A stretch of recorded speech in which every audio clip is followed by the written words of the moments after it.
काली मैया हरे हरे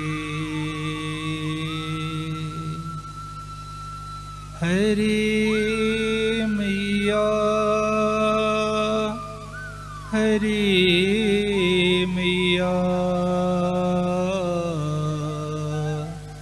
काली मैया हरे हरे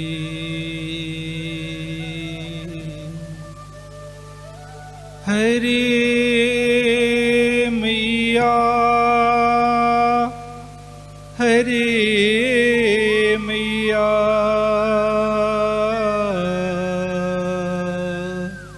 काली मैया हरे हरे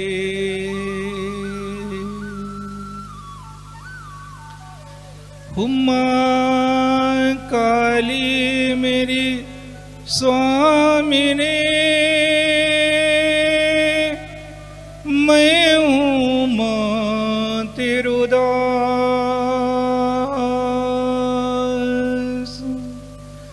जन्म जन्म मैं दीजियो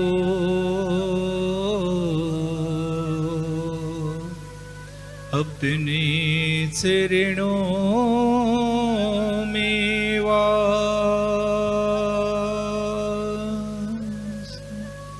बोलिए माता भगवती माँ काली की जय। पवन सुत हनुमान की जय। शंकर भगवान की जय। भैरवनाथ की जय। सतगुरुदेव महाराज की। बंधुओं, जब मनुष्य इस संसार में जन्म लेकर के आता है तब उसे कोई भी ज्ञान नहीं रहता, ना चलने का ज्ञान रहता है, ना बोलने का ज्ञान रहता है और ना ही भोजन करने का ज्ञान रहता है। तो कहने का भाव है कि मनुष्य अगर इस संसार में आया है तो उसे जीवन जीने के लिए गुरु और सद्गुरु की परम आवश्यकता होती है। इस संसार में तो ऐसा महापुरुषों का कथन है कि पग पग पर गुरु की जरूरत होती है। विचार कीजिए कि जब मनुष्य संसार में आया तब उसे कोई ज्ञान नहीं रहा, तो सबसे पहले माँ ही उसे गुरु रूप में मिलती है, जो उसे चलना सिखाती है, बोलना सिखाती है और भोजन करना सिखाती है। फिर आगे जब थोड़ा सा शिशु बड़ा हो जाता है, विद्या अध्ययन करने के लिए विद्यालय जाता है, तब उसे शिक्षक रूप में गुरु मिलते हैं। फिर पढ़ाई लिखाई करने के बाद जब वह संसार में जीवन यापन करने के लिए किसी से कोई कार्य सीखता है, उसे भी गुरु कहा जाता है। इस तरह से मनुष्य जीवन में कई गुरुओं की प्राप्ति होती है। वैसे तो यहाँ तक कहा गया है कि संसार में यदि आप किसी से कोई भी कार्य सीखते हैं तो वह आपका गुरु ही होता है। कोई भी कार्य सीखते हैं, जैसे कोई आपको मदिरा पान करने के लिए सिखा रहा है, वो भी गुरु ही है। कोई आपको गुटखा खाने के लिए सिखा रहा है, वो भी तो ज्ञान दे रहा है ना, पर वो ज्ञान अपने आधार पर दे रहा है, वह भी गुरु है। कोई आपको चोरी करने के लिए सीख दे रहा है तो वह भी गुरु ही कहलाता है। इस तरह से मनुष्य के जीवन में कई गुरु मिलते हैं। संसारिक जो ज्ञान देता है उसे गुरु कहा जाता है। लेकिन जब मनुष्य आत्म कल्याण की ओर आगे बढ़ता है तो जो हमें परमात्मा प्राप्ति का ज्ञान देता है, मार्ग बताता है, सतमार्ग पर चलने की प्रेरणा देता है, उसे सद्गुरु कहा जाता है। सद्गुरु के सानिध्य में रह करके ही व्यक्ति आत्म कल्याण के लिए बढ़ सकता है। अर्थात एक शब्दों में कहा जाए तो सद्गुरु उसे कहा जाता है जो जगत से हमें जगदीश तक पहुंचा दे, अर्थात ईश्वर तक पहुंचा दे, उसे सद्गुरु कहा जाता है। कई लोगों के विचार होते हैं मन में कि हमने तो सद्गुरु बना लिया है, हमने सद्गुरु कर लिया है, सद्गुरु से हमने उपदेश ले लिया है, फिर भी हमारा जीवन तो यथावत चल रहा है। तो क्या सद्गुरु बनाने से हमारा आत्म कल्याण हो सकता है? नहीं हो सकता। हमें सद्गुरु के द्वारा दिए हुए उपदेशों को पालन करना पड़ेगा। हमें उनके द्वारा बताए हुए ज्ञान को आत्मसात करना पड़ेगा, अर्थात हमें जीवन के साथ जोड़ना ही पड़ेगा, तभी हम सच्चे शिष्य कहलाने के अधिकारी हो सकते हैं। आज देखा जाता है लोगों को कि बड़े भाव के साथ कहते हैं कि गुरुर् ब्रह्मा गुरुर् विष्णु गुरुर्देवो महेश्वर गुरु साक्षात परम ब्रह्म तस्मै श्री गुरुवे नमः। आज अनेकों लोग इस श्लोक का गायन करते हैं, बोलते हैं, परंतु विचार करने की बात है कि जब आपने सतगुरु को ब्रह्मा विष्णु और महेश से भी बढ़कर के मान लिए हैं, तो फिर सतगुरु के द्वारा बताए हुए मार्ग पर चलते क्यों नहीं है? भाई जब आप कह रहे हैं कि गुरु ही सब कुछ है, ऐसे गुरु को हम प्रणाम करते हैं, तो भैया उसके बताए हुए रास्ते पर आप चलते क्यों नहीं हैं? और जब आप चलने लगेंगे तो निश्चित तौर से सद्गुरु की कृपा होगी और आप संसार सागर से पार हो जाएंगे। अर्थात जब तक आप सद्गुरु के बताए हुए रास्ते पर नहीं चलेंगे ना, तब तक इस संसार में भटकते ही रहेंगे, भटकाव आता ही रहेगा। लेकिन जब व्यक्ति अपने आप को सद्गुरु के चरणों में समर्पित कर देता है और वास्तव में उन्हें भगवान मान करके समर्पित हो जाता है, तो निश्चित तौर से उसे सफलताएं मिलने लगती है। फिर उसे दुनिया में कोई दुख नहीं है जो उसे दुखी कर सके। बस सद्गुरु के ज्ञान को हमें अपने जीवन में जोड़ देना है, अपने जीवन में उतार लेना है। तो सद्गुरु हमें बताते क्या है, किस मार्ग पर चलने के लिए कहा जाता है? तो सद्गुरु हमें उस तत्व से जोड़ना चाहते हैं जो तत्व सर्वश्रेष्ठ है, जिससे स्वयं जुड़ने के लिए ब्रह्मा विष्णु और महेश भी निरंतर लगे रहते हैं।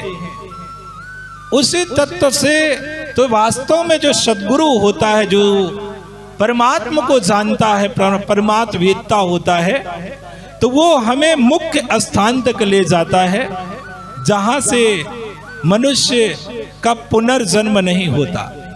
वह आवागमन के बंधनों से मुक्ति प्राप्त कर लेता है। लेकिन आज समाज में तो बड़ी विषमताएं चल रही हैं। कोई किसी को पूजने के लिए कहता है, कोई किसी को कहता है। आज समाज में नाना प्रकार की भ्रांतियां चल रही हैं। वास्तव में ब्रह्मा विष्णु महेश भी मां भगवती जगदम्बा के चरणों में ही सदा नतमस्तक रहते हैं, परंतु आज नाना प्रकार की साधनाएं, उपासनाएं, पूजा पाठ का क्रम समाज में चल रहा है। अभी देखा जाए कुछ ही दिनों में गणेश चतुर्थी का आगमन होने वाला है। लोग जगह जगह भगवान गणेश की मूर्ति प्रतिमा की स्थापना करेंगे और उनका पूजा पाठ करेंगे। बंधुओं, मेरा विरोध नहीं है कि आप भगवान गणेश का पूजन ना करें, पर विचार करने की बात है कि लगभग आज चाहे नवरात्रि का पर्व हो, माँ भगवती दुर्गा की स्थापना लोग करते हों, या गणेश चतुर्थी में गणेश जी की स्थापना करते हों, आज लगभग जहां भी कार्यक्रम होते हैं तो वहां का वातावरण निश्चित रूप से दूषित रहता है। लोग वहां नशा करके बैठते हैं। अरे कई जगहों पर तो देखा गया है कि लोग शराब पी करके भगवान गणेश को लाने के लिए जाते हैं। क्या यह उचित है? क्या हमें नशा करके भगवान गणेश को लाना चाहिए? नहीं, भगवान गणेश तो शुद्ध वातावरण में रहते हैं। थोड़ी देर विचार कीजिए कि अगर कहीं पर गंदगी रहती हो तो क्या वहां मनुष्य बैठ सकता है? तो जब मनुष्य की बनाई हुई गंदगी, क्योंकि गंदगी कौन फैलाता है? मनुष्य ही तो फैलाता है। चाहे वो कुविचारों की गंदगी हो या अनीति अन्याय की गंदगी हो, मनुष्य ही गंदगी को फैलाता है। तो जब मनुष्य की बनाई हुई गंदगी मनुष्य स्वतः बैठने के लिए तैयार नहीं है, तो भैया विचार कीजिए कि जो भगवान गणेश शुद्ध वातावरण में रहते हैं, वह जहां बीड़ी सिगरेट शराब की गंदगी फैली हुई है, चिलम चढ़ रही है, गांजा बीड़ी का धुआं उड़ रहा है, तो वहां क्या भगवान गणेश बैठेंगे? कुछ लोगों के लिए तो भैया यहां तक हो जाता है कि गणेश चतुर्थी आ रही है, चलो बढ़िया आनंद आएगा, और वहीं पंडाल के बगल में बैठ करके जितने दिन भगवान गणेश रहेंगे उतने दिन उनको एक स्थान मिल जाता है नशा करने के लिए। भगवान गणेश कैसे प्रसन्न होंगे? इसलिए कहना चाहते हैं कि यदि वास्तव में आप लोग भगवान गणेश की कृपा को पाना चाहते हैं ना, तो पहले वहां के वातावरण को शुद्ध, पवित्र और निर्मल बनाने का प्रयास करना चाहिए। तभी आप भगवान गणेश की कृपा को प्राप्त कर सकते हैं। क्योंकि भगवान गणेश को बुद्धि का देवता कहा गया है कि भगवान गणेश बुद्धि के देवता हैं। और आज नई सदियों से कहीं भी कोई मांगलिक कार्यक्रम होता है तो सबसे पहले गणेश भगवान का आवाहन किया जाता है, अर्थात गणेश जी का ही पूजन किया जाता है। गणेश जी का पूजन सबसे पहले क्यों किया जाता है? तो एक समय की बात है कि भगवान कार्तिकेय और गणेश जी सभी मिलकर के बात रखती है, होती है कि सर्वश्रेष्ठ देवता कौन है। इंद्र, वरुण, कुबेर, गणेश, कार्तिकेय, इन सभी देवताओं में से सर्वश्रेष्ठ देवता कौन है? क्योंकि जैसे मनुष्यों में, समाज में नहीं होता, नहीं हम तुमसे श्रेष्ठ हैं, हम तुमसे श्रेष्ठ, हम तुमसे बड़े हैं, हम तुमसे ज्ञानी हैं, तो देवताओं में भी यही विवाद होने लगता है। बात को सभी देवता सुनते हैं, समझते हैं, पर अपनत्वता, भैया हम श्रेष्ठ हैं, हमारे सामने तुम कैसे श्रेष्ठ हो सकते हो, सभी में यही चल रहा था। तो जब निर्णय हो पाना संभव नहीं दिखा तो सभी बैठ करके विचार करते हैं कि श्रेष्ठ वही हो सकता है जो पूरे पृथ्वी की परिक्रमा करके सबसे पहले लौट आएगा वही सर्वश्रेष्ठ माना जाएगा और उसी का सबसे पहले पूजन किया जाएगा। अब सभी देव अपने अपने वाहन में सवार हुए और बस रेस शुरू हो गई। सभी परिक्रमा लगाने के लिए निकल पड़े।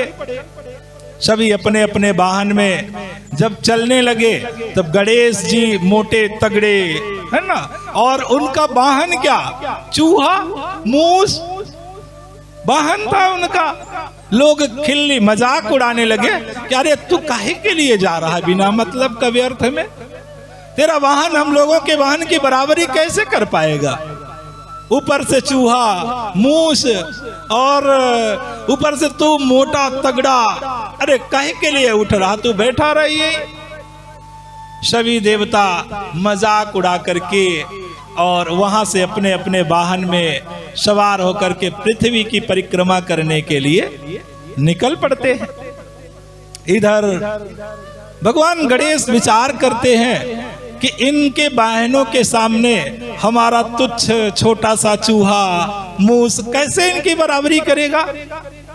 तो भगवान गणेश को एक बात याद आती है कि शास्त्रों में माता को पृथ्वी स्वरूपा कहा गया है और पिता को आकाश स्वरूपा कहा गया है।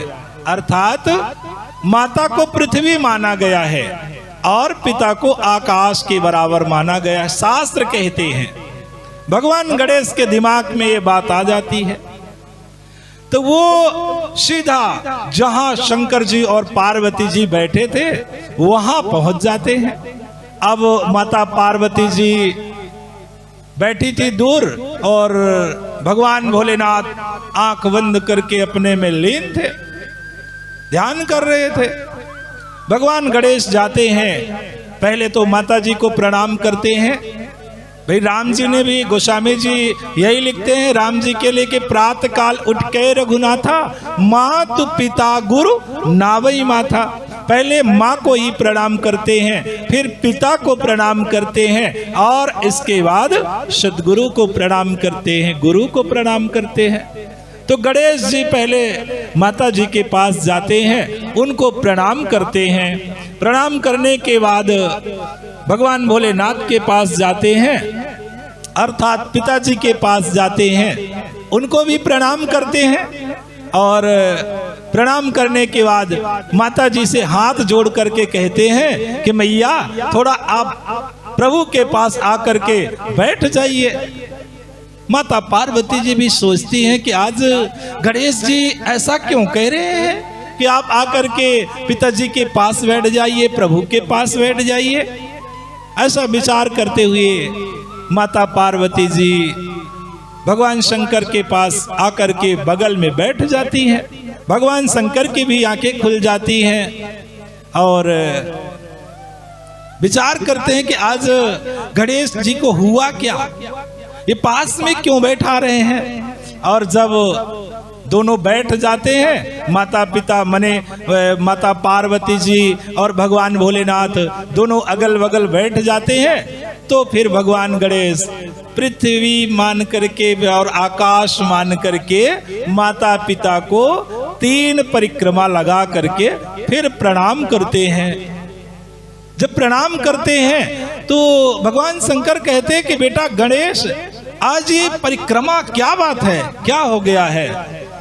तो उन्होंने कहा कि प्रभु, आज सभी देवताओं में शर्त लगी थी कि जो पृथ्वी की परिक्रमा करके आ जाएगा सबसे पहले वही सर्वश्रेष्ठ माना जाएगा।